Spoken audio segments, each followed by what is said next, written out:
Hello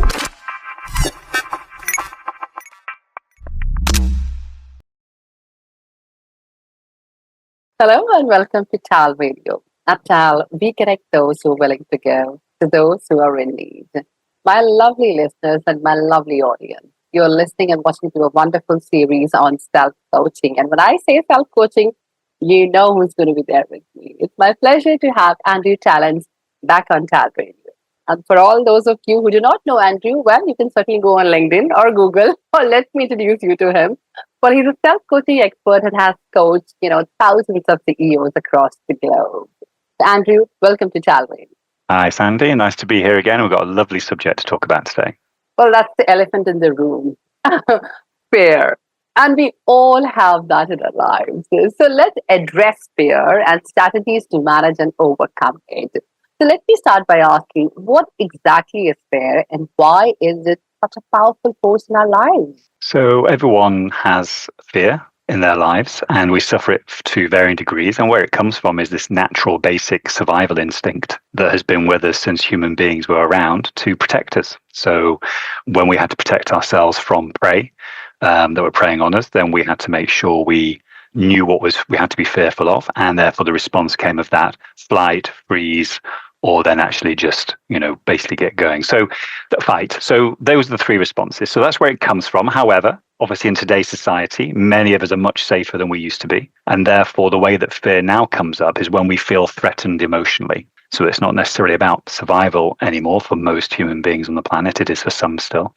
But for most, it is about that emotional fear that we have. And yet the brain doesn't really know any difference between emotional fear and fear of being threatened and being able to survive. So that's where it comes from. And we all experience it every single day. And it's how we overcome it, which is important. So I think it's a very beautiful distinction that you've made between the kinds of fear that we have. Something in the past that we had, it was all about survival. And what we present today, really faces emotional fear. Right. So moving on, how can fear really show up in a life, especially in leaders or in a professional setting? It can manifest in certain ways. It builds on what we talked about in our last episode around the self-limiting beliefs. Fears are amplified self-limiting beliefs, and they're usually irrational. But the way they show up in leaders and in teams is usually through things like, maybe trying too hard, maybe getting frustrated with results not happening. It could be that actually they're a bit perfectionist in the way they work with things. It might be they try and control things. It might be they try and avoid things. So all of these things are coming up for us because they're fear-based, because they're saying, well, what if? What if? And we're thinking about it. So we're moving away from presence, where we just be, and therefore we do the action that is right in that moment, to overthinking and coming up with reasons why not to do things. On that note, it made me realize that, most of the insurance company also work on what if. Absolutely. Absolutely. All right. So moving on, what's the difference between a healthy fear and a limiting fear? So the healthy fear is always about, it keeps us safe and healthy. So, for example, it might be we have this irrational fear of some foods, but what our body is telling us is actually it might not be good for us. We might have some fears of maybe doing too much exercise or too little exercise. So it's things that are really meant to keep us safe and healthy, are rational, and they're okay. It's the things outside of that which are completely emotional responses when they're not right for us because they just get in the way of our relationships. And so that's the way to differentiate, really. Does it protect me in terms of my health and my well-being? And in which case, well, yes, let me listen to it and be curious about it. And if not, then I probably need to try and overcome that fear.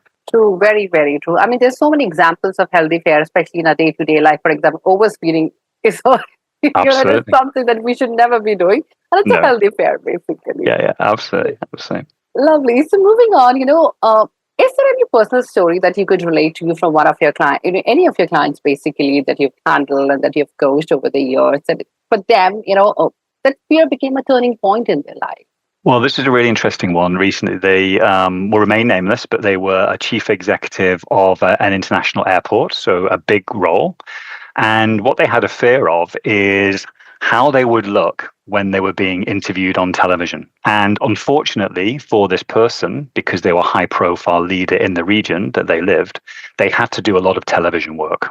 And it was live television. So they would obviously have an incident at the airport or a problem at the airport.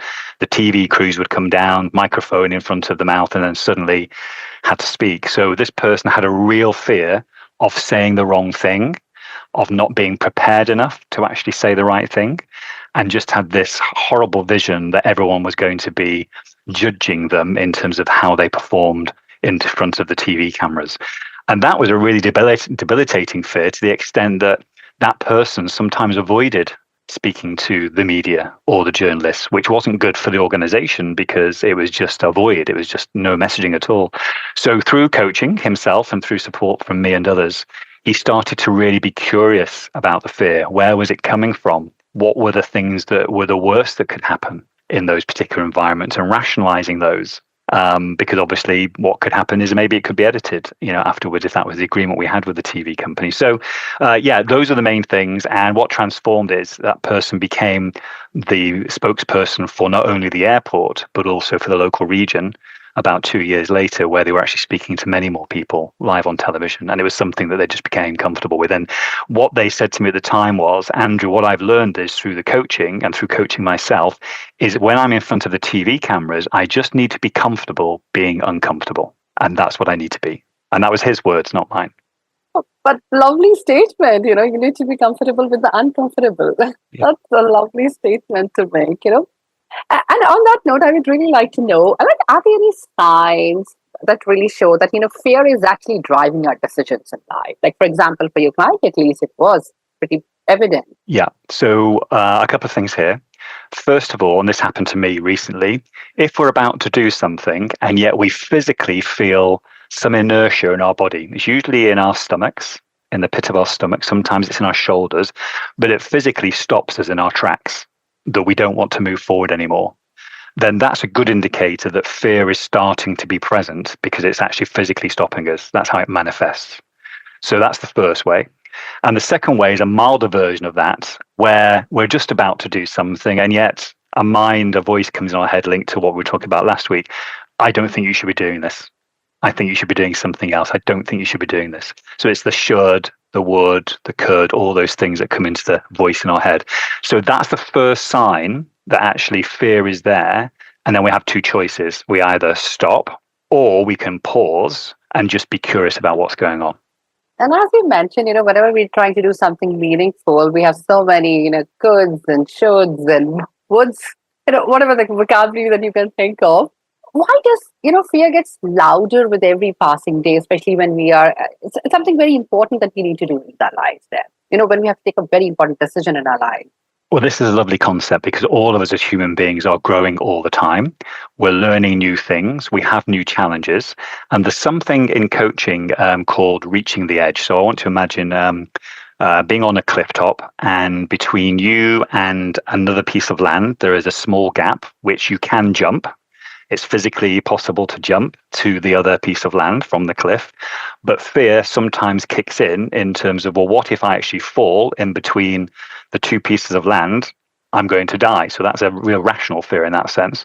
So in any change that we're experiencing as a human being, it's good to think of that analogy, because when we're about to go and do something that's a bit more uncomfortable for us, sometimes only a bit more comfortable, it's almost like having that confidence to jump off the edge, clear the ravine, jump onto the side, because we know we can do it, and just see then what's on the other side. So this is all about it's called edges. We're actually at the edges of our comfort zones. And as soon as we're there, the fear kicks in just to say, are you sure you want to jump? Is this going to be something that you're going to survive? And it goes back to those original kind of feelings that we have. So again, we just need to be curious and start to think, well, yeah, I want to. How can I overcome this edge? Well, that's my next question. And how do we face fear and stop being overwhelmed with it? It's a lovely question. And I think if we build on the analogy, I think rather than us stopping, I think what we can do is actually to become curious in the moment about what's happening to us now, about why we've got inertia. And rather taking our usual very big stride forward, which may be our normal pattern of walking or whatever we're doing, is to just take one baby step. So take one baby step. It might be just the next task that we have to do, which might lead us towards the thing that we fear. So, for example, there's a really good example on TV in Europe at the moment, where there's a company that enables people to overcome their fear of spiders. and which I know a lot of people listening to this will have a fear of spiders. And the way they do that, which is a good example, is what they do first is they let them see a tarantula in a big cage in a room, and they see it for the first time on television. So they're not in the same room. And then what they do the next day is they bring them into the room just by the door where they can still see the tarantula in the cage, but they're actually in the same room now. And then the next day they come in, they actually have taken the cage off. So the tarantula is actually on the actual table, but they can't actually get off the table because it's got ridges on. And therefore, they actually ask the person to take one step forwards. And then eventually, over about a week, they actually get the person. So they're actually physically in proximity to the tarantula within about 2 yards. Some of them actually pick it up. Some of them have overcome enough. So it's a really good example about one step at a time, and be curious and courageous as we take that next step, knowing we're not going the whole way. We don't need to go the whole way into what we're fearing. So that's probably the best way that people can actually start to address their fears. Lovely. And that really makes me think that I think most of the leaders do this only. They really take one step at a time and get rid of their fears. Yeah. So moving on from, leaders, that come back to normal human beings, for people like us and thousands who are listening to us at the moment. Are there any practical tools that can really help us to, dodge fear or probably face it? So we've talked about a few of these in the past, but it's worth about reiterating them. So the first thing is, which is the same for every human being when we have a fear, is just to pause and breathe. And that's it. We've all done that before, haven't we? So if something bad we think is going to happen to us, and we just pause and we breathe, and we maybe start counting a few breaths. So whether people out there know this is meditation or whatever it is for them, but we just really get grounded and present in the moment, just to really have that sense that actually maybe what is the worst that could happen, because we're present to this now and we don't really see any danger around us, so we're not having that primitive response. That's the first thing. The second thing then is to actually start again to be curious about maybe what the alternative actions are for us right now. Now, one of them might be that we don't move forward at all. One might be that small baby step. One might be we actually go and get somebody beside us, a friend or a colleague, to come and take the step with us. But we're just being curious about how can we move forward into this with courage, feeling that we're in this presence mode, and just take that one step. So the breathing, the presence, the courage, getting some support are all things that we can do. But what I would say is start small. So again, if we're thinking about presenting to 1,000 people, I've got a presentation to do in September in London. And I'm thinking now, okay, well, let me go and present to 10 people. Then I'll maybe go to 30 people. Then maybe 80, and just build up that way, knowing that in the end, it's always going to be the same. It doesn't matter how many people it is. It's the experience of it. So they're probably some of the techniques that people can use. That's wonderful. And thanks a lot for telling our audience in advance. All right. So moving on, I read it somewhere that, self-talk really helps, it actually reduces the intensity of fear. So is it true? And if yes, how does it help? It does. So if we think about the self-talk that we have, it's in two forms. So if I'm feeling fearful, then that is negative self-talk, because the things we hear in our voice are, oh, you can't do this. You won't be able to do this. You shouldn't be able to do this. You're not going to do this. So it's very negative, downbeat kind of language that we hear. And we do say this to ourselves a lot. Whereas if we've got the self-talk, which is, you can do this, I can do this. Then looking in a mirror is usually a good way of doing it in that sense. And having a mantra sometimes. People love having mantras about I am enough, I can do this, I am strong enough, I've done this before. So that self-talk is really, really important. But also, going back to a point I made earlier, when we've got our best friends around us or our colleagues or even our boss sometimes, just getting them to repeat what they've said to us in the past about what they see in our strengths, just to reinforce that and keep the positive talk. If we do that and then move into the present again, then we've got a good chance of overcoming the fear. Thanks a lot for explaining it, so much in detail. And especially, when you mentioned this, you could just talk to the mirror. I remember when we were growing up, if you had to learn a new language, I mean, not your mother tongue, you had to pick up a new language. It could be any language of the world. I think that's what a teacher would also tell. You go and stand in front of the mirror and just speak to yourself. You'll probably rectify it and you'll probably get better at it. Absolutely. So lovely. Thank you so much for that. So moving on, let's get back to leaders. So how do you think that leaders can actually create an environment where fear is not feared, but it's beautifully acknowledged as such? It's a really interesting topic, because we've all come across leaders in our communities or in our organizations where maybe they've not been as vulnerable as they could have been, because sometimes it's seen as a sign of weakness. So The best leaders that I've seen do this are the ones that speak openly to the team and the organization about what they are fearful of, because they're a human being and they're bound to have fears. The fact that they don't say they have them just makes them someone who's subhuman or someone that, is totally detached from life. So first of all, really saying in a very empathetic way what it is that they fear. It might be for their health. It might be for the next few weeks becoming very tough for them. It might be because they know there's not much resource around, so they're worried about that. But just really explaining that. So as you say, it's okay for everybody else to start feeling like that is really, really important. But once they've done that, it's also then when people do come back and say that I'm fearing this or I'm worried about this and it's stopping me doing things, is rather than criticizing and trying to get solutions for the rest of the people in the organization, we just need to give them space, presence, real empathy for them to work out how much of a step they're going to take in terms of overcoming that fear and be there to support them. So that's the way that leaders can do it. It's very hard because there are some cultures out there, which you and I know, Sandy, where that wouldn't be seen to be the right thing to do. Particularly in male-dominated cultures. So we're getting more female leaders now in organizations, and I think there's a different climate in those kinds of organizations where we can express emotion a lot more freely and say truly what it is that worries us and what we fear. Lovely. And beautifully you pointed out that it's basically technically a male-dominated world that we live in. It is. Unfortunately or unfortunately. And I read a beautiful thing long ago in some newspaper or somewhere. And that article had a beautiful title that if all the leaders of this world were females, the world would be a more peaceful place to live in today. Well, I don't know how much it is true. Well, I agree with you, because if you think about all the systems in the world that have been designed, they've all been designed by men, for men, and the world obviously is a very different place now. So I totally agree with you, Sandy.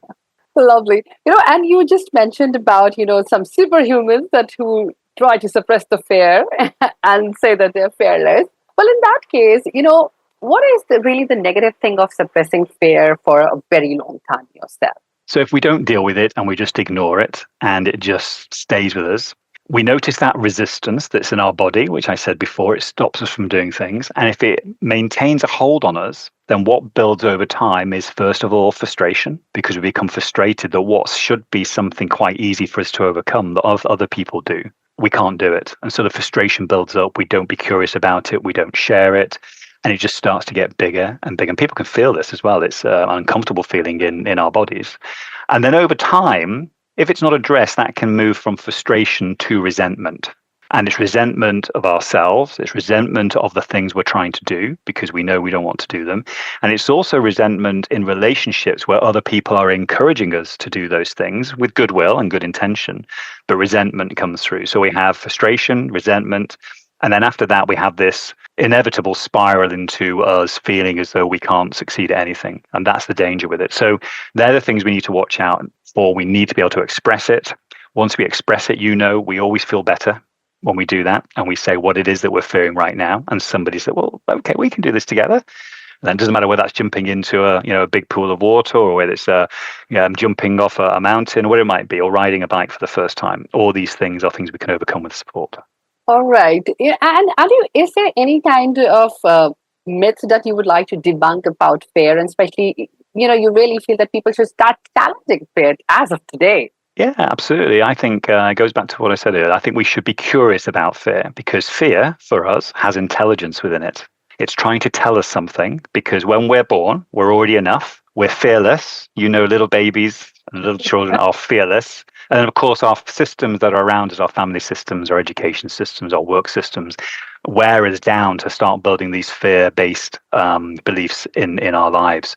So I always believe we're enough. So in terms of the myth, I don't think that people are born with these fears unless it's a survival mechanism, which is automatic from primitive times. And therefore, we can unlearn them with support. We can overcome them. And so when people say to me, I'll never get over that fear, I've seen many people that have done that. So I think that's the thing to remember. Whatever you have come to learn about what you fear, you can also unlearn. And be courageous and be curious and think, who would I be without this fear? And start to visualize that a bit more. And you can become that person over time. It takes time, but we can do it. It takes time, one step at a time. Lovely.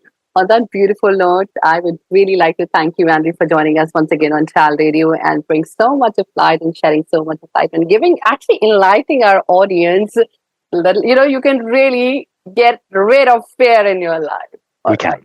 Lovely. Thank you so much. And thanks a ton to my lovely listeners and my dear audience. And if you wish to really listen to this podcast or watch this podcast, you know what to do. You need to log on to our website. That is talradio.org. Thank you so much for listening. And thank you so much for joining in today. Have a great day ahead.